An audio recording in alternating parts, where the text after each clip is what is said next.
y vamos a continuar con nuestro estudio acerca de las características o las marcas de un cristiano. Continuamos con ya tal vez este es el penúltimo estudio de la serie, la seguridad de la salvación. La seguridad de la salvación. Hemos visto en casi todos los pasajes que la gente o hermanos nuestros en la fe usan para tratar de demostrar que la salvación se pierde, cómo el contexto no nos permite interpretar esto. Entonces, todos los pasajes difíciles de la Biblia vamos a encontrar 2 o 3 explicaciones. Y nosotros somos los responsables de buscar cuál de las explicaciones tiene más respaldo bíblico. Entonces, cuando nosotros encontramos más respaldo bíblico hacia una posible hipótesis o una posible teoría, nos damos cuenta que estamos más cerca de la verdad que otras personas que no tienen ese respaldo. Entonces, cuando alguien dice que se pierde la salvación, ya hemos estudiado largamente que la mayor parte de las veces estas personas no han estudiado los pactos. O sea, no han entendido qué es el pacto de sangre bajo el cual nos encontramos. Número 2, no han estudiado las doctrinas de la gracia. Y número 3, no han estudiado el libro de Romanos, concienzudamente. Entonces, detrás de todas las aseveraciones que nosotros hacemos en la vida, siempre se encuentra cuánta data o cuánta información o cuánto conocimiento tenemos. Les voy a dar un ejemplo para acabar esta introducción. Cuando a mí me dijeron que los cristianos podían tener demonios, los teólogos con los cuales yo me reunía, amigos míos, hombres respetables de Dios, hombres de Dios, me decían, esto no puede ser porque tenemos al Espíritu Santo. O sea, para ellos era una imposibilidad porque decían que teníamos al Espíritu Santo. ¿Y cómo podía el demonio habitar en una persona junto con el Espíritu Santo? Pero cuando comencé a profundizar esto, me di cuenta que sí era posible. Porque el Espíritu Santo habita en el espíritu del hombre, el alma está separada del espíritu y la carne o el cuerpo está separado del espíritu también. Entonces, ¿cómo puede el Espíritu Santo habitar también en una persona que tiene pecado? Y dice 1 Juan que el que no tiene pecado se engaña a sí mismo. Entonces, ¿qué es el pecado? ¿Qué es el pecado? ¿Es algo negativo? Sí. ¿Es algo maldoso? Sí. El pecado está asociado con Satanás. Satanás está asociado con las tinieblas, con la maldad. Entonces, ¿cómo es posible que un demonio puede estar? Es que el demonio no está en el espíritu, ¿verdad? Entonces, también, ¿cómo es posible que Satanás se presente delante de Dios y Dios es un Dios santo? Y ahí está Satanás enfrente con todos los ángeles caídos en el trono de Dios en Job capítulo 1. Entonces, comenzamos a ver que esa contradicción aparente de que no puede el espíritu habitar en un demonio comienza a derrumbarse ante muchas evidencias de otros pasajes donde esto nos demuestra que sí es posible, ¿verdad? Aunque no hay contaminación. ¿Cómo es posible que Satanás se pare enfrente de Dios? Es que de la misma forma que Jesucristo abrazaba a los pecadores, pero no se contaminaba al abrazarlos. Entonces tú puedes estar con una prostituta y te pueden decir, mira nomás qué amiguita tienes. No, no es mi amiga, vengo a hablarle de Jesús. Pero si yo dejo que sus ideas de ella me contaminen, entonces yo he sido completamente cómplice de esa persona. Entonces Jesucristo no era compadre de los borrachos y las prostitutas, ni se iba con ellos a las farras que se iban ellos, ni a Garibaldi tampoco con ellos. Se acercaba a ellos y los buscaba porque él vino a buscar a los pecadores. Pero no vino para juntarse con ellos y que ellos lo contaminaran, vino para que él los sacara del lodo de donde se encontraba.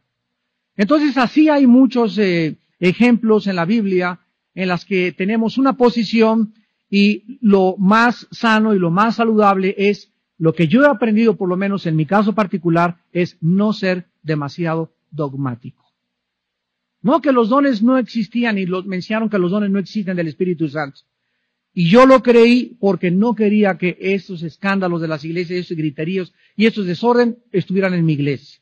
Entonces, el hecho de que hayan abusado de los dones y de que yo no quiera que entren a mi iglesia, no quita la realidad de que son una realidad.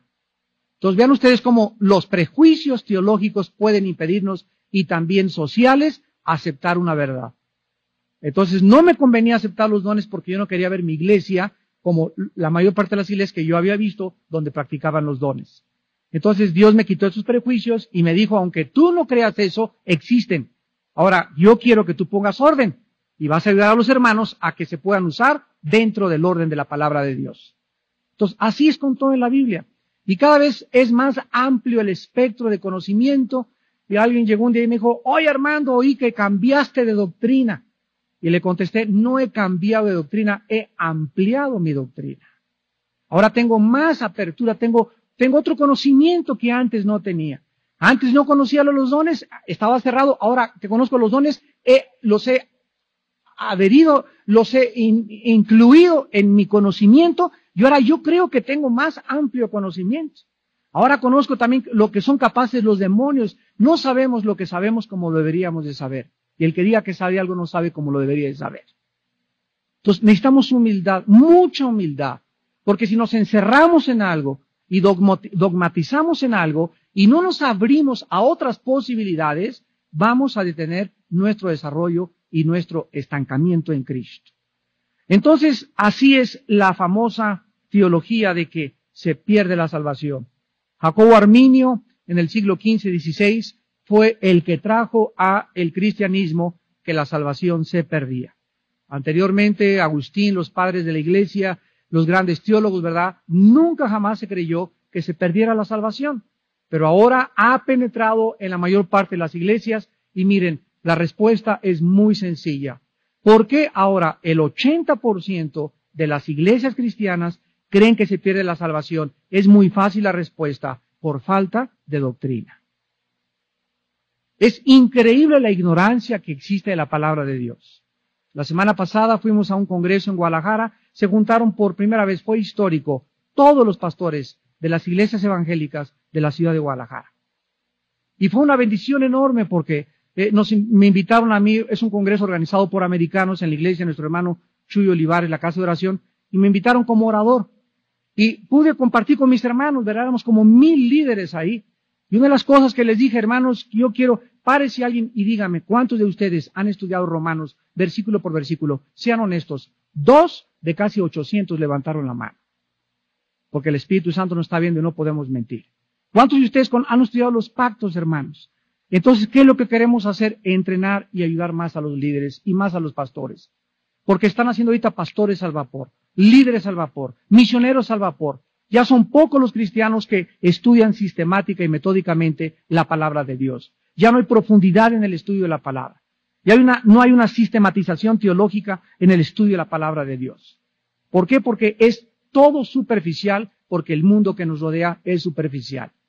Y estas son las circunstancias por las cuales se acepta algo sin saber por qué se está aceptando. Vuelvo a repetir, yo no me canso de preguntarles a mis hermanos pastores, bueno, ¿tú crees que le pides salvación? Te pregunto, ¿y estudiaste la gracia? No. Los pactos no, Romanos no. Entonces, a ver, ¿cuáles son tus bases entonces para eso? Así me enseñaron. Así me dijeron. Pues, es que lea usted Hebreos, vamos a leer otra vez ese pasaje donde te dijeron que tal vez se puede perder.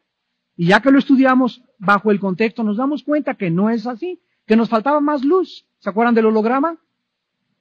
Nos falta otra luz, ¿verdad? Que nos saque en otra dimensión lo que esté escondido en la palabra para poderlo ver mucho más ampliamente y poder decir, oh Dios, abre mis ojos y podré mirar las maravillas de tu ley.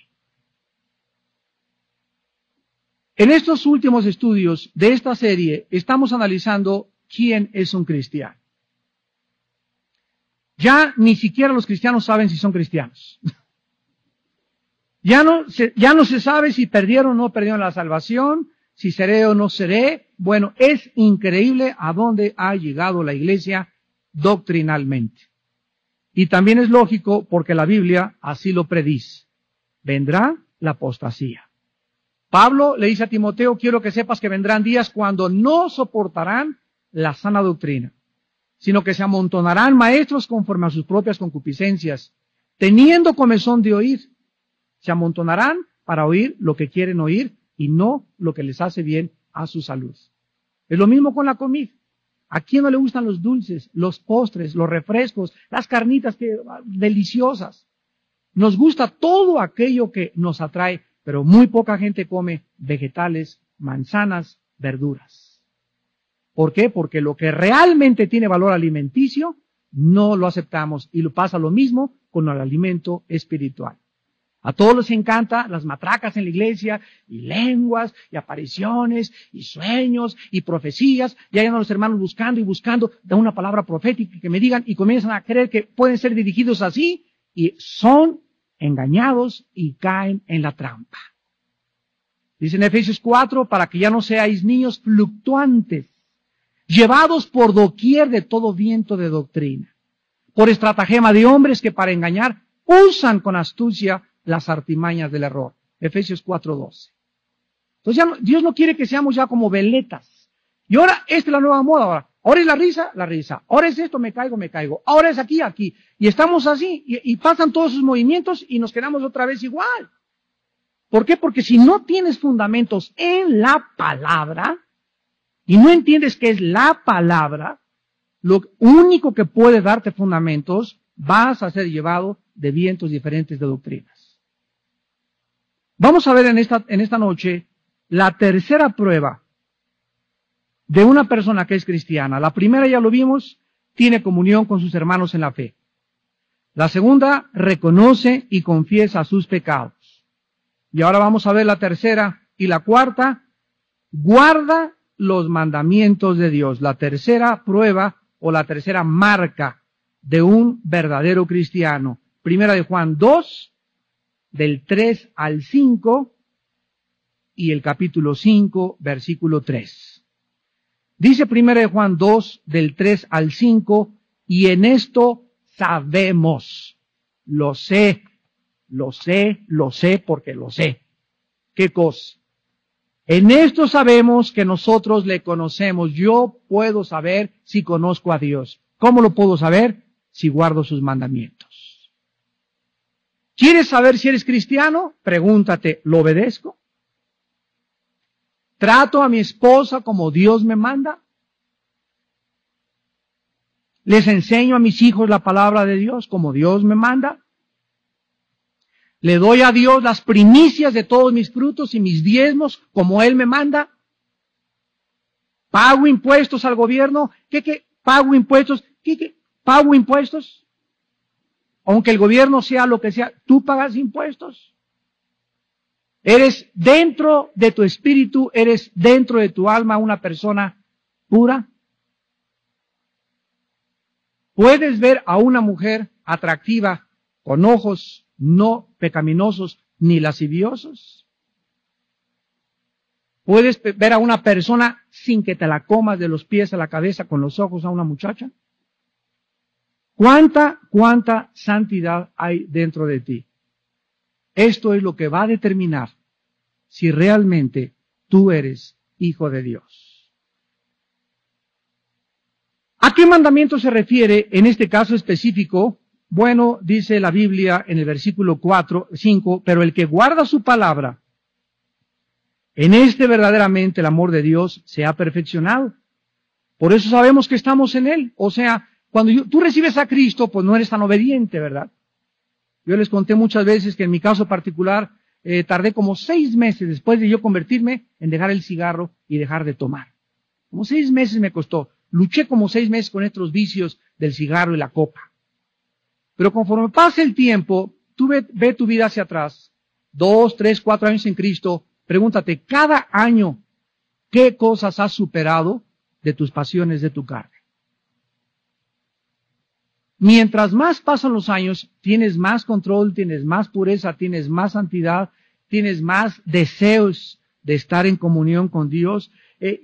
Pasan 3 días y te sientes que algo te falta, como un alcohólico ya no puede. Yo me acuerdo en la cárcel, ¿verdad? Los que metían ahí alcohólicos a las 12 de la noche gritaban, una copa, por favor, una copa. Y les daba el patatús y ahí se caían al suelo y tenían que darles algo, hasta loción les tenían que dar, porque no podían ya dejar ni siquiera en 4 horas en la prisión dejar de tomar alcohol. Así hay en ti esa, como dice, oh Dios, como clama el siervo por las aguas, así clama mi alma por ti, oh Dios. Mi alma tiene sed de ti. ¿Tienes esa sed de Dios?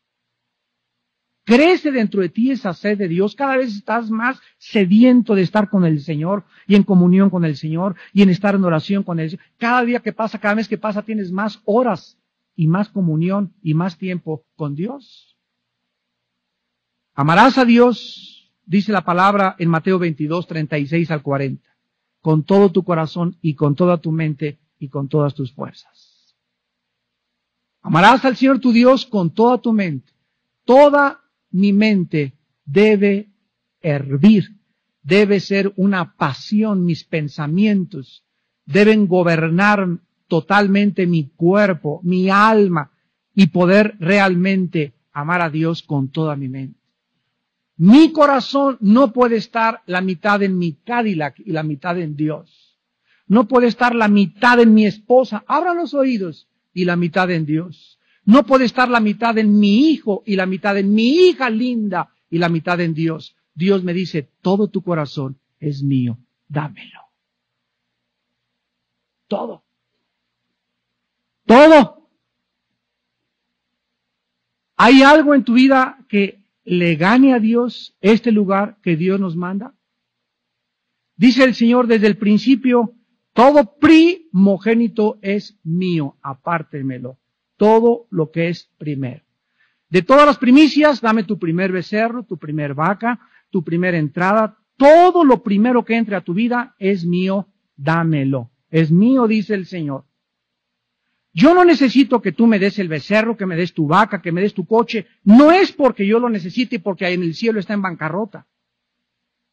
Es porque si tú respondes y me das lo primero, yo sabré cuánto me quieres. Dándole a Dios lo primero, sabemos cuánto está nuestro corazón en Él. Pasen aquí 10 voluntarios rápido, 10 voluntarios. Les voy a hacer un ejemplo. Fórmense aquí en línea 10 voluntarios. Rápido, rápido, rápido, corran por el ferrocarril. 10 voluntarios, mirando hacia allá. 10. ¿Faltan? 1, 2, 3, 4, 5, 6. Faltan 4 más. 8, faltan 2. De aquí nadie se paró, ¿eh? ¡Qué bárbaros! Ese es espíritu de servicio, hermanos. 10 voluntarios. ¿Son 10? 2, 4, 6, 8 y 10. Dios dice, dame tu diezmo. ¿Cuál es el diezmo de los 10? Este o el de la letraje gris. Este es el diezmo. Vete para acá. Este es el primero. Cuando Dios dice, dame tu diezmo, fíjense el principio bíblico detrás de esto. Y lo vamos a ver que es el tiempo y todo. Cuando Dios dice, dame lo primero, que tú tienes, el momento en que tú le das a Dios lo primero, ¿saben ustedes por qué es el 10? Porque el 10 en la Biblia implica redención o rescate. Cuando Dios envió a su Hijo y Jesús murió en la cruz, Dios estaba pagando sus diezmos en Cristo. Cristo era las primicias, el primero, el primogénito de Dios. Dios se sujeta a sus propias leyes y nos da el ejemplo que Él hace lo que a nosotros nos manda. Él no escatimó lo más precioso que tenía, a su Hijo Jesucristo. Cuando Dios dio a su Hijo Jesucristo, Dios nos redimió a todos. Por eso Cristo murió el día 10 del mes de Nisan. De acuerdo a Éxodo 12, era el día en que se mataba el Cordero Pascual. Cuando tú le das a Dios el diezmo o le das lo primero, Dios te redime todo esto, lo demás.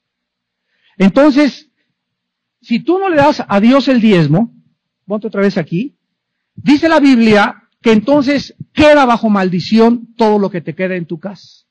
Entonces llega Satanás, el devorador, y te ataca con una cuenta en el hospital. Llega Satanás y te ataca con tu negocio y la escuela de tus hijos. Llega Satanás y choca tu carro. Y comienza Satanás a lesionar todo lo que tú tienes en el banco o en tu cuenta por causa de que no está redimido, está bajo una maldición. Malaquías 3, vendrá el devorador y acabará con todo. Pero si tú le das a Dios esto, que es lo primero en tu vida, entonces todo esto queda redimido, lo que te queda bajo la protección de Dios. Y Dios te da salud, Dios te cuida a tu hijo, Dios cuida tus finanzas, no gastas en el choque, no gastas en aquello, porque tú le has dado a Dios lo primero. Esto sucede en el cielo, hagan de cuenta que está ya Dios en el cielo, y en ese momento dice, yo quiero bendecir, ¿cómo te llamas? Quiero bendecir a Joaquín. Llega un ángel, Señor, un momentito, Joaquín no te ha dado lo primero este mes. En ese momento el Señor ata sus manos, no puede hacer nada por Joaquín, porque Él es un Dios justo, y Satanás llega inmediatamente y dice, tú no puedes bendecir a Joaquín porque la bendición es aquel que te da sus primicias. Entonces Dios le dice a Satanás, puedes tocar todo lo que tiene Joaquín en su banco, lo que tiene en su casa, lo que tiene guardado, lo que tiene en petrobonos, y viene contra todo eso el poder de las fuerzas del mal. ¿Por qué? Porque Joaquín no le dio a Dios lo primero. Pero cuando Joaquín le da a Dios las primicias, y Joaquín paga sus diezmos, y Joaquín le da lo primero del tiempo a Dios, llega Satanás y no puede hacer nada porque todo queda bajo la redención, queda protegido, queda rescatado por el poder y la bendición de Dios. Vean ustedes por qué esto es tan importante y por qué tenemos que entenderlo. Tenemos que entender que le tenemos que dar a Dios lo primero. Por eso les dije, ponte aquí Joaquín, ¿cuál es el diezmo? Hay otras personas que dicen, no, primero pago la renta, después pago el colegio de los niños, después el seguro, y ese no es el diezmo, y después le doy el diezmo al Señor, y Dios no acepta, Él dice, lo primero.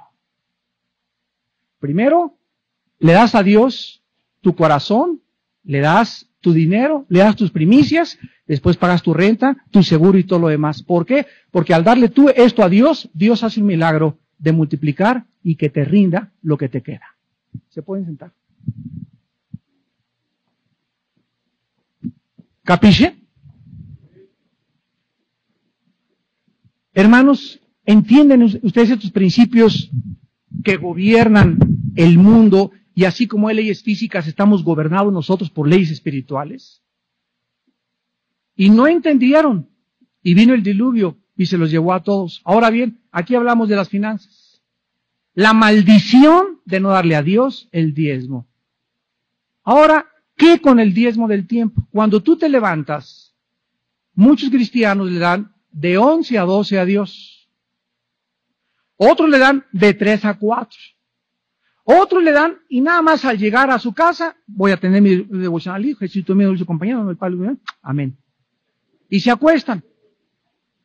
A ver, vamos a ver otra vez a entender, porque Dios no miente, ¿verdad? Y Dios no quiere que lo confundamos. Dios me dice, busca primero. Mateo 6:33. Ahí están otra vez las primicias, lo primero. Aquí ya vimos lo del dinero. Lo primero que me entra, a Dios, lo demás, Dios averiguará. Ya Dios me dirá y Dios me dará para que me alcance para todo lo demás si le doy lo primero yo. Si nosotros creemos que nos vamos a burlar de Dios y vamos a retener el diezmo y vamos a retener lo que Dios nos pide, estamos bien equivocados. Porque cuando nosotros le damos a Dios lo primero, demostramos cuánto creemos y cuánto le amamos. Cuando tú te levantas, ¿cuál es el diezmo? ¿Cuál es lo primero de tu primer día a Dios? De 5 a 6 de la mañana. De 6 a 7 de la mañana. Lo primero del tiempo que tengas al abrir los ojos. No de 9 a 10, no de 3 a 4, no de 10 a 8. Dios dice, búscame primero. Si tú crees esto y levantándote, no me da tiempo, levántate 1 hora antes. Soy flojo, pues que se te quite lo flojo. Me levanto regularmente a las 7, te levantas a las 6 porque le quiero dar a Dios lo primero. Dice el Señor, pruébenme. Pruébenme, dice el Señor en Malaquías 3, pruébenme. Y verán si no abriré las ventanas de los cielos. Pero ustedes me dicen, Señor, Señor, ¿y cuál Señor? No me obedecen. Les he dicho que me busquen primero y ahora me voy a levantar de 5 a 6 y me voy a levantar y voy a estar con el Señor antes de lavarme los dientes, antes de rasurarme. Voy a tener una comunión con el Señor, voy a platicar con Dios y después, si yo le doy lo primero de mi día, Dios me redime todo el día y me alcance el tiempo para todo lo que tenía que hacer en el día. Y lo voy a hacer sin presiones y córrele al banco y córrele a pagar esto y se me olvidó aquello. Ay, de repente, toda la mañana la perdí y no la aproveché nada. ¿Por qué? Porque no le diste a Dios lo primero de esa mañana. Quedó el resto del día bajo una maldición. Denme primero lo que yo les pido. Primero, el tiempo.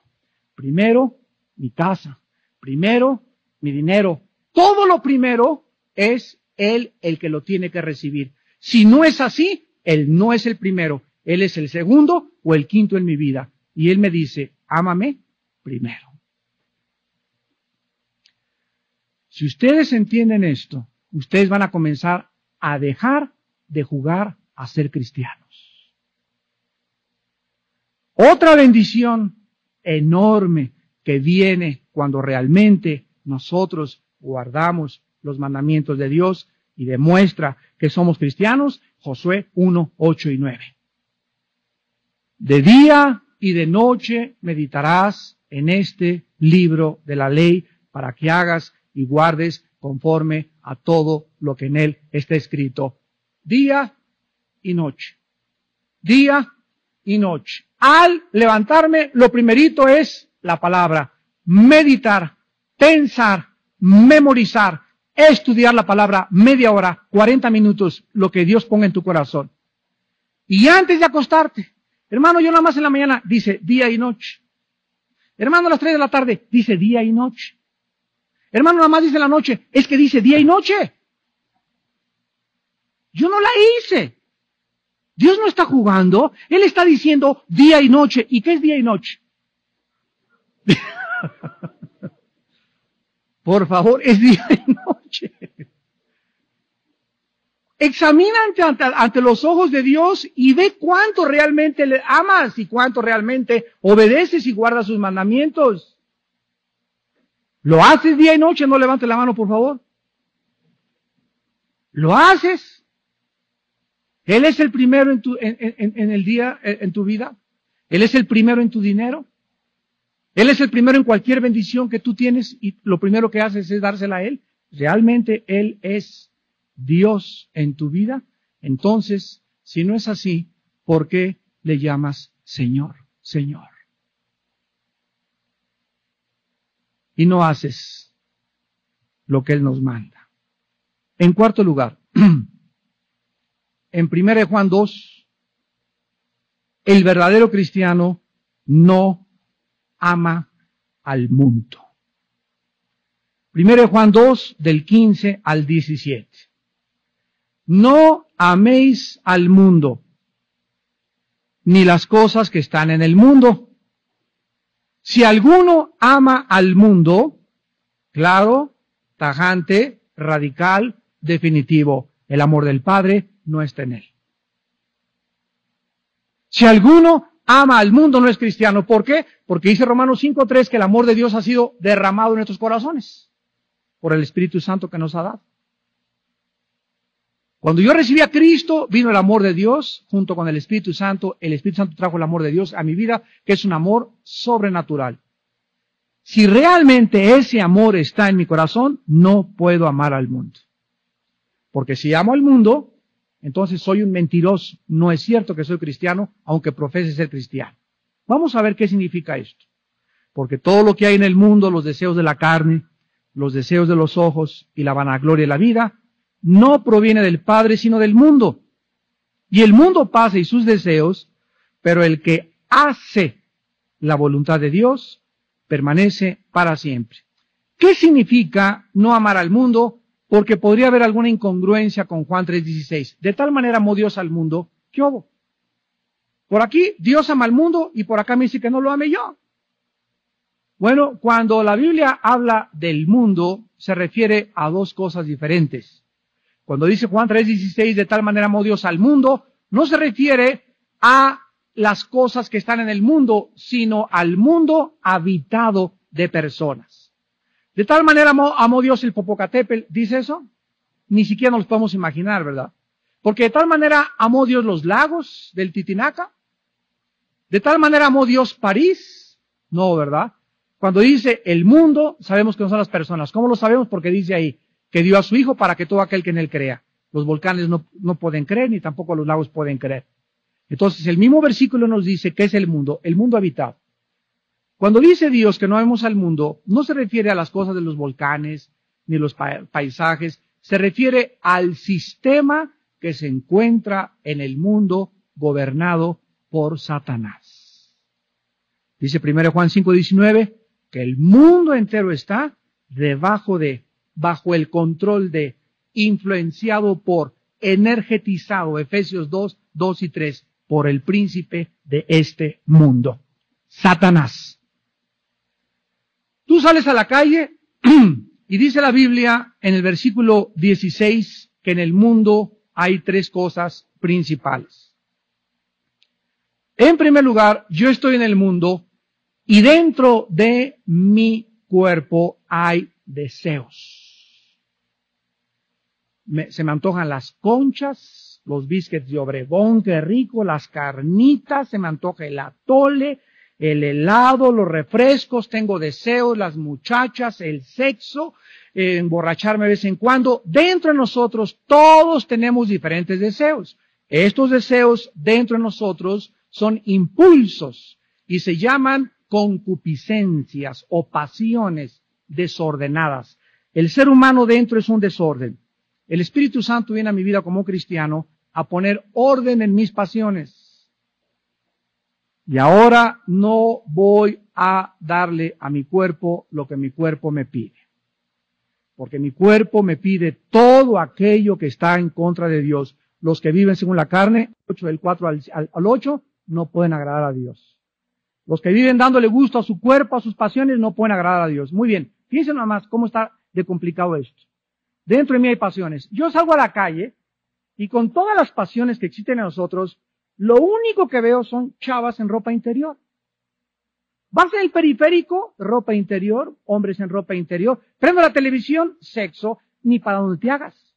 Ves el Super Bowl y están las porristas de los jugadores americanos, casi en tangas. Vas a una fiesta cristiana y las chavas se ponen a pantalones súper apretados. Las mujeres cristianas. Ya ni siquiera te escapas de una fiesta cristiana. Porque parece que se los metieron con grasa de carnero los pantalones. ¿Qué veo por todos lados? Dice la Biblia, los deseos de los ojos. O sea, todo lo que mis ojos ven, dentro yo lo deseo porque mi carne tiene deseos, mi carne tiene deseos. Si a eso le agrego que estamos rodeados de toda esta depravación y todo lo que el mundo, ¿verdad? Y coches lujosos y esto y el otro y todo, sea rico y hasta rico, comenzamos a darnos cuenta que estos deseos de mi carne y estos deseos de mis ojos comienzan a entrar a mi cerebro. Yo veo un anuncio, yo veo una disco, yo veo una revista, yo veo un video y mi cerebro es una cámara fotográfica que imprime y se revela el rollo dentro de mí y después de que está revelándose, da a luz el pecado. Lo que tú retratas, lo que tú guardas, en lo que tú te fijas, en lo que tu mente capta y se detiene, se retrata. Y no lo sacas más que con la sangre de Jesucristo. El mundo está lleno de cosas que nuestros ojos desean. Y en tercer lugar, la vanagloria de la vida. Esto es el poder, la belleza, la vanidad, los deseos de reconocimiento, los deseos de gloria, los deseos de destacar, de ser famoso, de ser famosa. Todo esto es vanidad de vanidades. La palabra vanagloria viene de dos palabras. Vano significa vacío, hueco, sin propósito y sin sentido. Gloria es algo que atrae la atención. La vanagloria de la vida es todas las cosas donde tú pones tus ojos en este mundo, no hay nada más que vaciedad. El rey Salomón es un gran ejemplo de esto, cuando escribió su libro, su diario personal, Eclesiastés, y Salomón comienza diciendo, vanidad de vanidades es la vida. O sea, Salomón dice, no hay nada, ni los viajes a Europa que he hecho, ni el yate que tengo anclado en el mar Mediterráneo, ni mis 500 trajes Roberts que tengo en mi ropero, ni las 1000 amantes y 500 porristas de los Dallas Cowboys que son mis amantes y mis novias, No hay nadie, nada, ni nada, vinos, cantores, chistes, programas de televisión. Detrás de todo hay vaciedad. No hay nada que le dé propósito, sentido y satisfacción a mi vida. A la risa le digo enloqueces y al placer, ¿de qué sirve esto? Dios pues nos muestra y nos retrata, amados hermanos, amados santos de Dios, que el mundo que nos rodea es un desierto, donde hay escorpiones y puros espejismos. Es un desierto que no nos puede ofrecer nada. Jesús dijo en Juan 17, ustedes no son de este mundo. Y si yo realmente tengo a Cristo y realmente comienzo a entender que no hay nada en este mundo, ya no me voy al mundo. ¿Qué cosa puede el mundo ofrecerme? Ese mundo tras el cual yo me quiero ir fue el mundo que crucificó a mi Salvador en una cruz hace 2000 años. ¿Cómo voy a poder, después de haber conocido la gracia de Dios, la sangre de Cristo, ahora la vida cristiana, que solamente en su presencia y plenitud de gozo, cómo puedo después de esto creer que puedo regresarme al mundo otra vez a las drogas o al sexo, cuando esa tierra, ese lodo, ya lo probé, es pura tierra?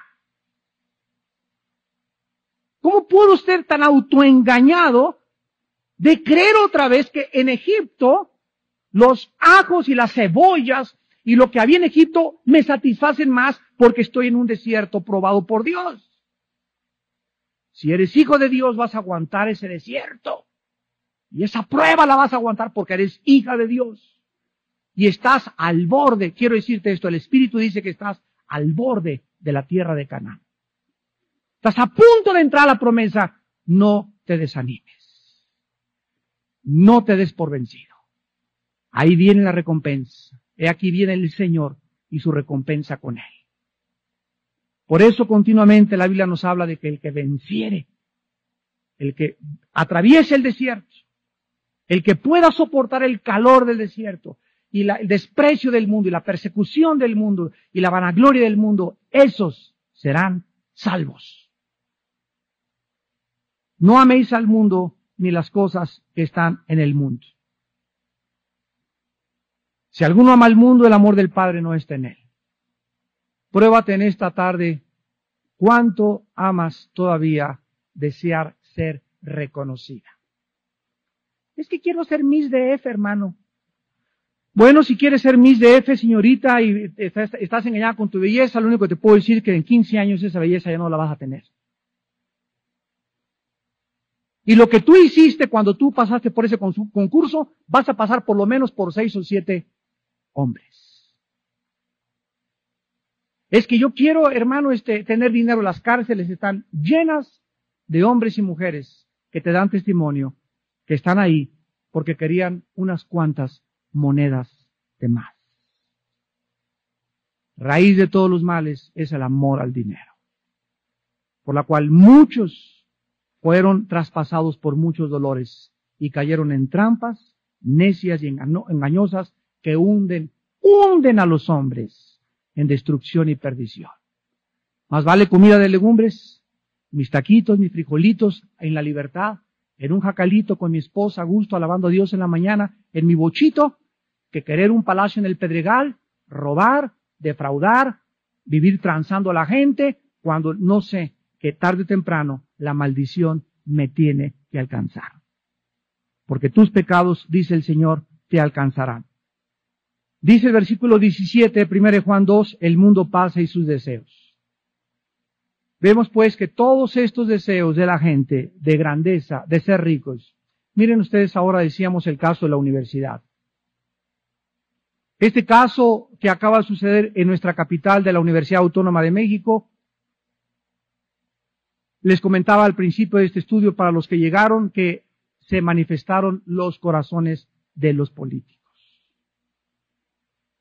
¿Quién de los políticos que quieren ocupar la silla presidencial realmente ama a México? ¿Quién de ellos? Yo ya lo sé, por lo menos yo no sé tú, pero al oír sus declaraciones, yo puedo saber dónde están sus corazones. Yo no creo que exista una perversión más grande política que usar un problema donde deben apoyar al gobierno o al partido con tal de que se solucione algo y no politizar un problema estudiantil para beneficio de que la gente crea que si tú lo resuelves o estás a favor de los estudiantes, van a votar por ti. Aquí se manifestaron los corazones y por lo menos, repito, me reservo mis opiniones, no las puedo externar. Yo sé en mi corazón ahora por quién votar. No tengo la menor duda por quién votar, porque vi claramente cómo está orientado los partidos y hacia quién están orientados. De la abundancia del corazón, habla la boca. Y gracias a Dios, vuelvo a repetir por todo esto, tanto escritores como literatos, como políticos, como filósofos, en todo leí los comentarios de todos, en todas las revistas, en todos los periódicos. Estoy interesado en saber cómo piensa, por dónde anda cada quien, para que el día que tengamos debates o cualquier cosa podamos nosotros saber de qué estamos hablando. Y me di cuenta, ¿verdad?, de aquellas personas, aquellos escritores famosos mexicanos también, unos con un corazón limpio y recto, e idealistas por el bien de la patria, y otros, ¿verdad?, echándole leña, porque lo único que les interesa, repito, no es el bien del México, sino realmente el bienestar de un partido determinado político. Hermanos en Cristo, el mundo pasa y sus deseos. Necesitamos ahora políticos que no piensen en ganar a ellos porque su partido es el que tiene que ganar, sino en políticos que piensen qué es lo mejor para el país. ¿Qué es lo mejor realmente para los estudiantes? ¿Qué es lo mejor para mis hijos? ¿Qué es lo mejor para mi familia? Todo en el mundo pasa. Los deseos que tienes ahorita, cuando tengas 50 años no los vas a tener. Cuando tengas 60 años lamentarás lo que no hiciste cuando eras joven. El mundo pasa y sus deseos. Pero el que hace la voluntad de Dios permanece para siempre. ¿Eres cristiano?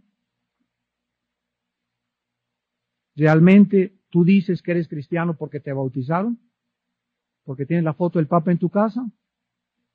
¿Porque tu tía es monjita? ¿Porque eres protestante? ¿O tal vez porque tu papá era cristiano evangélico y tú heredaste esa religión? ¿O tal vez porque vienes a la iglesia? Ninguna de estas cosas te hace cristiano.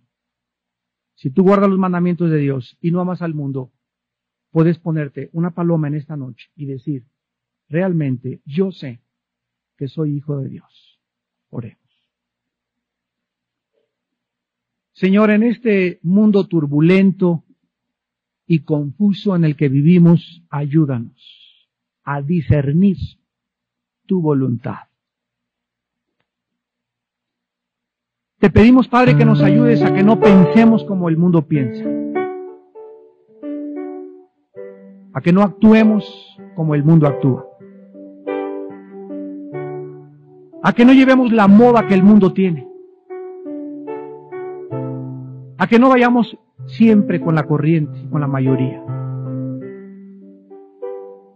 sino que nos apartemos y en el lugar secreto de nuestra casa desarrollemos el bendito hábito de saber escuchar tu voz. Dios demanda que le escuchemos. Cuando Él habla, Él pide atención.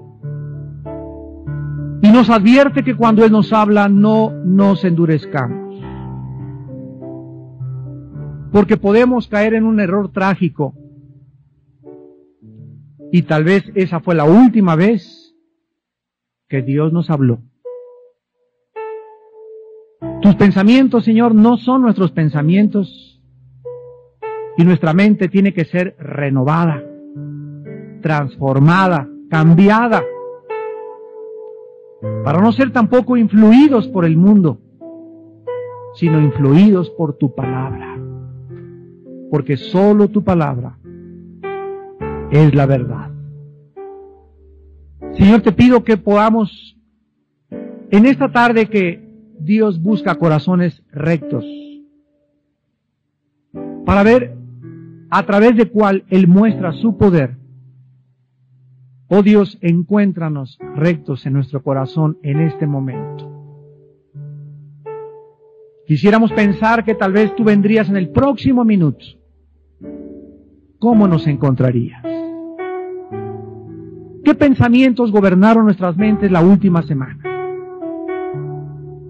¿Qué ¿Qué hicimos para tu reino la última semana? ¿Cuánto de nuestro tiempo, de nuestro dinero te dimos en el último mes, en los últimos meses? Oh Señor,